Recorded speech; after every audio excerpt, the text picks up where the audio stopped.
Hello guys, good morning, good afternoon, and good evening to all. Welcome to Hartung Family Farms, and today, we got a doozy. It's cold, my GoPro battery's almost dead and I thought it was full, so that's great.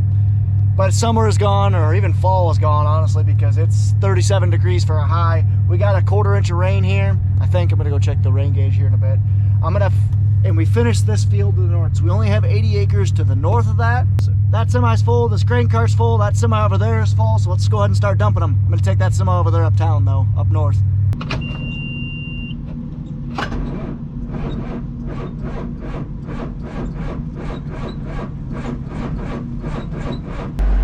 Nope, she went, just took a little while. But like I said, if that GoPro battery wasn't dead, because GoPros suck, I wouldn't be able to capture it. She's a little moist, so I'm gonna let it dry out for a smidge. Because it's cold out, you gotta let stuff warm up for a while, so I'm letting that 7120 warm up. I'm gonna go check the rain gauge. Looks like 3/10. Let's start the sucker up.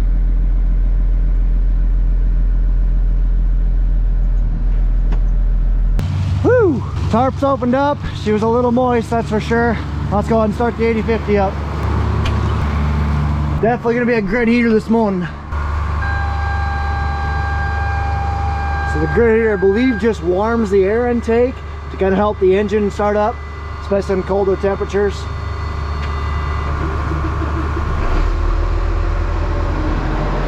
I will let the sucker warm up. Dumping. She's cold. You can see my breath. First day with the seat warmers on. Well, let's go start the semi. This sucker's gonna cold start, I know it. It's a cold morning.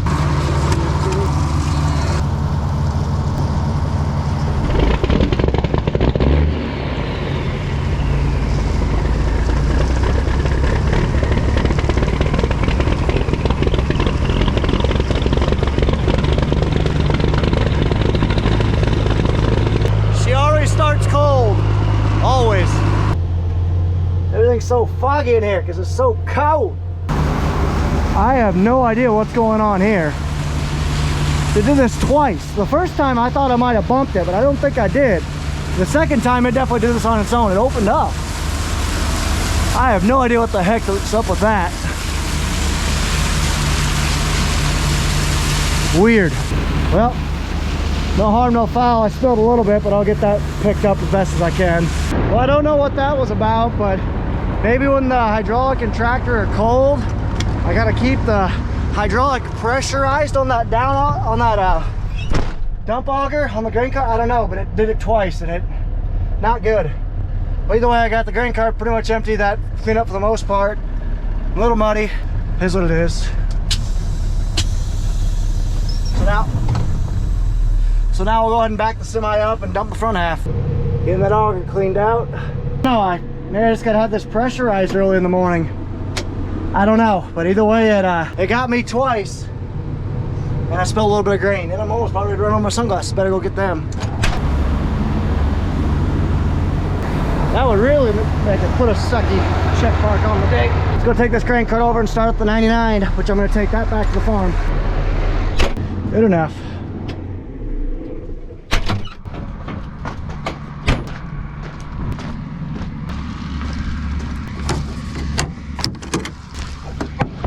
Nope. Oil's good.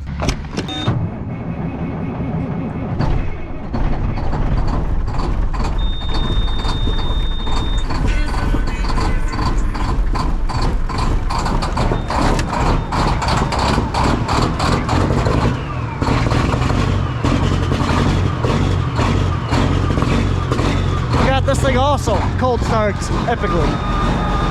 So we'll let that sucker warm up for a good 15 minutes. Cool. I hate doing that.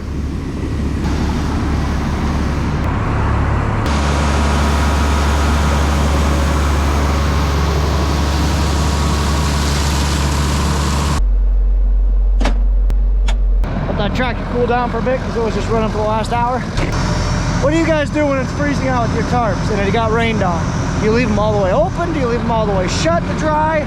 I don't know, I'm kind of thinking of leaving them shut because it spreads, it doesn't concentrate the water in a wrapped up space that when it freezes it might get stuck. I don't know, what do you guys do? So this truck's gonna go uptown just because we got time. That bin's 2/3 full. So if we got grain in the truck, we might as well take it uptown where it's gonna have to go eventually. So we can either do it now and fit one more truckload in that bin, or we're gonna have to be behind when we're actually going hard in those 80 acres up north. Let's head north.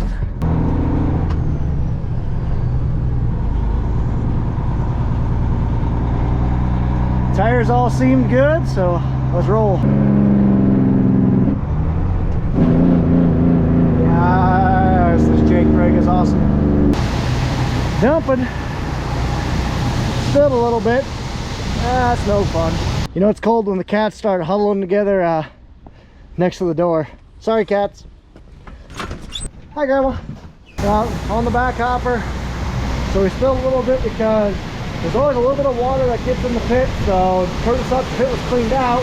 So we flipped over this one to just stop that water on the ground. Well, there's corn in there instead of water. We're just putting the skid loader and feed it to the cattle. The bright side about having cattle, you can do stuff like that. Let's go take a look at this Mr. Crop. I've led you guys on for long enough. So this year we are trying to raise what is called double crop. So we're going to attempt to raise a full season crop of wheat. So that is what it's planted about a month ago, or seeded I should say. This is a learning experience, and I apologize for the wind. It's a very cold, chilly wind, but you can kind of see this is ground that we chopped for silage. Oh, she's a little wet, so I might not go over there. But we chopped this for silage, we spread manure, we worked it, and then we drilled it. I think in the future we'd probably no-till it because you can kind of see our stands a little uneven. It doesn't look horrible, you know, it doesn't look great, but it doesn't look, I've seen worse. So we'll see how much more it grows, if any. But this is wheat, and if we can, we'll make the decision in early spring if we want to just kill it and just plant it into corn, or if we want to continue to grow it. But I think the goal is eventually maybe we can try to raise 80 to 100 bushel wheat, combine that in like July 1st, and then try to raise, I don't know, 20, 30 bushel soybeans for like a double crop. I think we have that opportunity because when we cut silage, that's usually in that like early September range. If we can get wheat drilled in right after that, I think we could actually do it. So yeah, that's exciting. Exciting things for our farm. Whew, it's chilly. So I had a couple low tires on the semi, like, you know, 60 pounds. Not low, but low enough that I wanted to air them up. So that semi's good to go. We actually have one load of cattle to do this morning. We were supposed to do 2 last night at just Davenport, so we only did 1.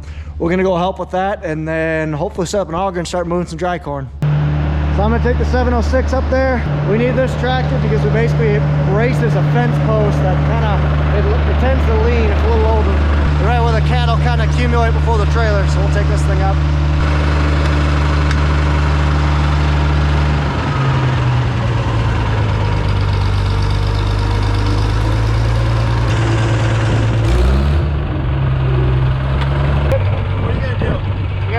Cattle. You guys okay? Oh yeah, they're gonna be good. Don't want to get you all nice and full of shit. Mom wants some stuff taken out of the garage. You guys care if I start burning some stuff in that burn thing back there? I think that should be fine. Behind that stack, that pallet of blue bags, yeah. See all the bags? If it's not too windy, but if it is,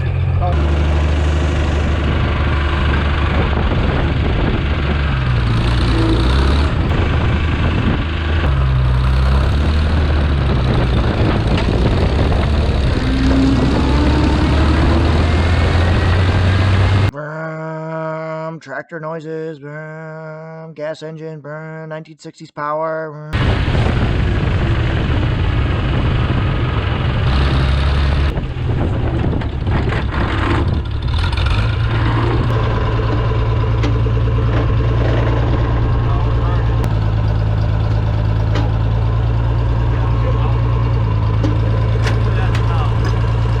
So we're gonna load cattle down at Gary's. We got 656 and 706 kind of bracing this fence. You can kind of see it's been leaned against way too long. Well, quite honestly, this chute or this kind of runway alley is just too wide. A cow can actually turn around. It's just too wide. So you'll see how we do it, but I'll put you guys on a time lapse here soon. Semi's coming in. Let's get these bad boys moved.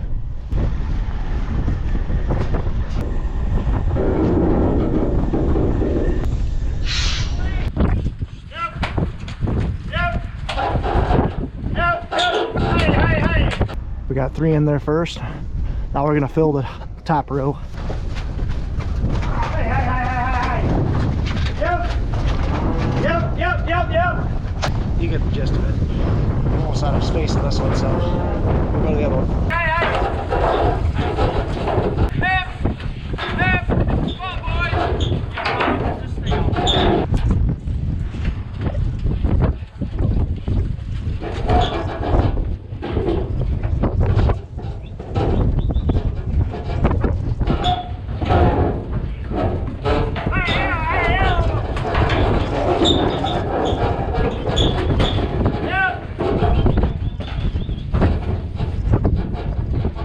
So we got 14 on there, half the truck's loaded. You can kind of see what I mean. See how this fence is warped? It's just years and years of loading cattle here. And like I said, it's not set up right. We honestly should have made it narrower and should have had concrete posts instead of wooden, but that's all you got, all those 3 of those tractors kind of bracing it. The joke of reinventing the dictionary or learning all the dictionary words while working cattle is true. It's a stressful time. Very, very stressful when you got 1,600-pound beasts that really don't want to move.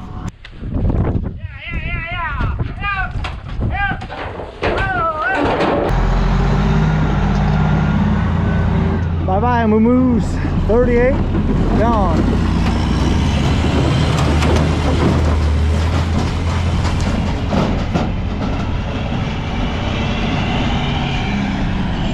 Next stop, your dinner table. Well, that was fun. So now the cattle's loaded. Let's get out of here. Got a choke.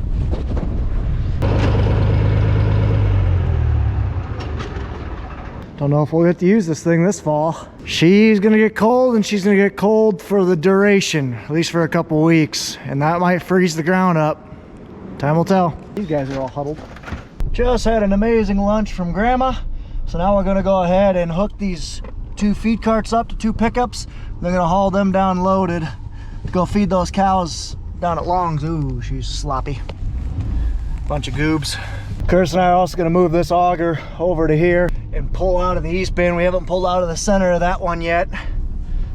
And it's always good to core out your bins or pull out of the center because your fines and everything collects in the center. And fines essentially just don't flow. Fines are ground up grain. They don't flow, they get hot. It's just not good, so you gotta pull it out to clean out those bins every once in a while. So Nathan and Phil, my Uncle Phil's here for a couple hours. They're gonna go ahead and take the feed carts down to Long's, get those fed. Because in this video right here, I pulled those the feed carts down to Long's, get those fed. Because in this video right here, I pulled those carts. While Curtis and I were, like I said, gonna switch that auger, put it to that east bin, and then go set the big auger down to Jerry's bin. And that should be the last bin up on these farms that we have to move corn for. So I'm gonna go get the pickup for Nathan for the other trailer. Jesus, He-Man. I didn't think you would either. You wouldn't. Nathan's starting to fill up the wagons, and my Uncle Phil was burning stuff. Both wagons are here getting loaded up. That's a neat way to haul grain. So I just filled the pickup up with gas. Now I'm filling the old Farmall 706 up with gas. We're gonna hook this onto the 10-inch Westfield auger. We're gonna go set it up next door. Or actually up at Jerry's.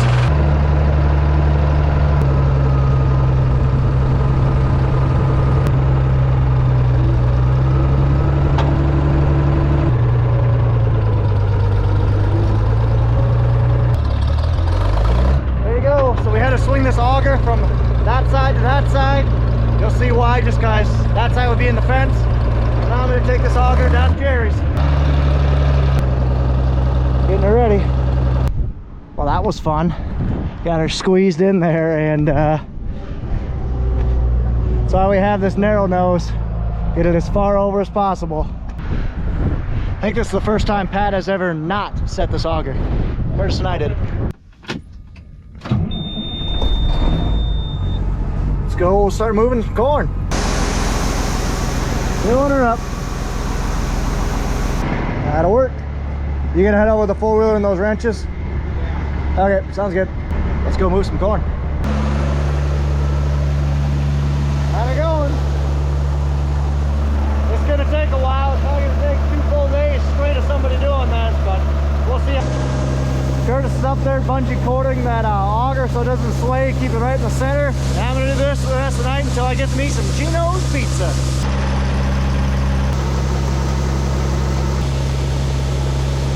We'll do it over again.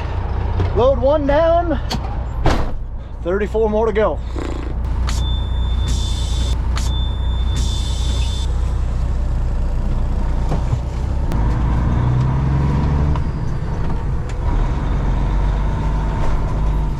Of course there's cars coming.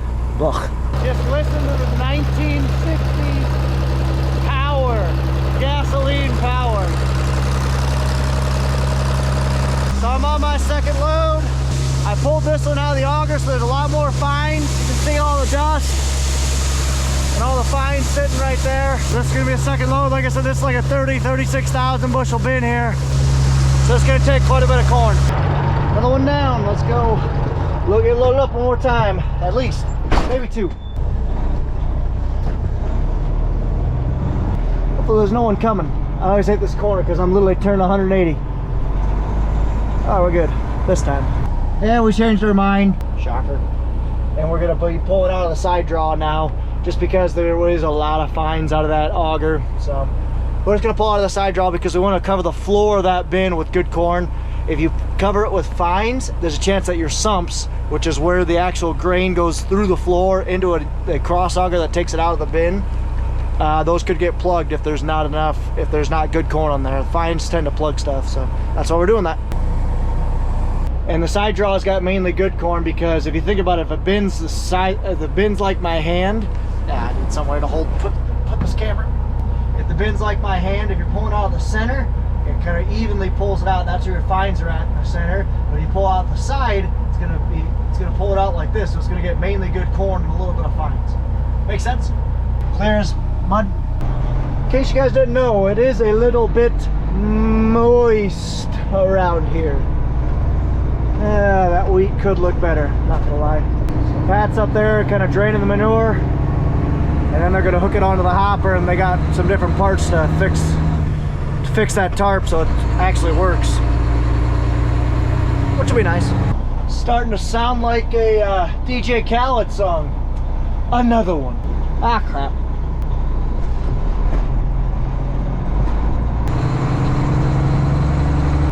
Wonder why our chisel's out. Could be just moving stuff around, not sure. Dump and moan. Go ahead.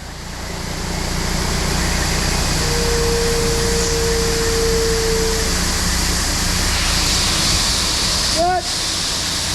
So how I fill trucks is because I know it's hard on your left foot if you basically are on the clutch the entire time for an entire day, let alone an entire week. So when I'm about within like 15 seconds to having him move, I put my fist out so he knows. Right there. So I know we're going to move here in about probably 10, 15 seconds. Go ahead.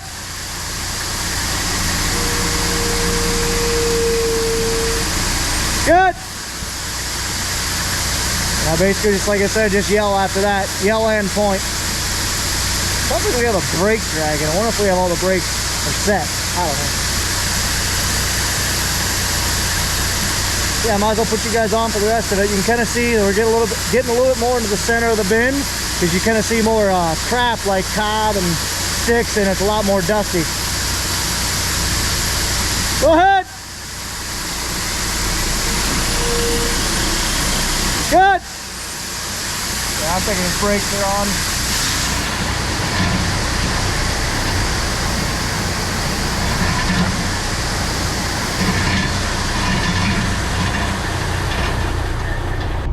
Run, boy.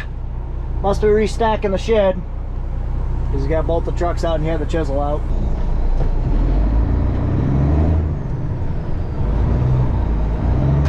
So let's just say, for argument's sake, these cows weighed 1,500. To make it easy math, we had 38 cows on that load, and we sold them for a finished weight of $1.60 a pound, I believe. So we made 91,200 pounds on this load. That's a lot. We grossed that, I should say. Now you gotta take out all the money for water, electricity, facilities, and the biggest cost, food and getting the cow. So, you know, 90,000 sounds great. You know, I think we're making about 2,500 a head gross, but granted, we're paying about half of that right off the bat to get the calf, because we don't raise all these cows from birth. We only do that about on not even a quarter of them. So take that out right there. And when you're feeding $6 corn or $6.50 corn, which some of this corn we can market right now for $6.50, when you're feeding that to cows, it makes it a lot more expensive. So we aren't netting 90,000 per load, but we did gross just on that one load earlier today. That's not bad. We're definitely making a profit, but we're not making an absolute killing like people are thinking. If people are thinking that. All right, back to grain hauling. I think I'm gonna do one more load and call it quits. Then I'll let Nathan take over. Sorry for the noise of the tractor, but it's like 30 degrees outside right now. But right here next to this gas engine, it's about 60. Feels great. Last one of the night for me. Then Nathan's gonna take over and he's gonna do one or two more. And we'll be back again tomorrow to really shell some corn. Man, it sure got chilly today, Grandma. Well, terrible. Got some za. I'm down at the South Farm, ready to swap vehicles. I just took a pickup down here because we'll be back down here tomorrow morning. So I'm gonna catch with you guys in the morning. We got plenty of stuff to do, a lot of corn to pick tomorrow. Hopefully we can get 85 acres done and moved home and maybe another 10 acres. We'll see. That's if we have a big day. I don't know if we'll have a big day, but you guys have to tune in to find out. Thank you guys so much for watching. Take care, take it easy. Ta-ta for now.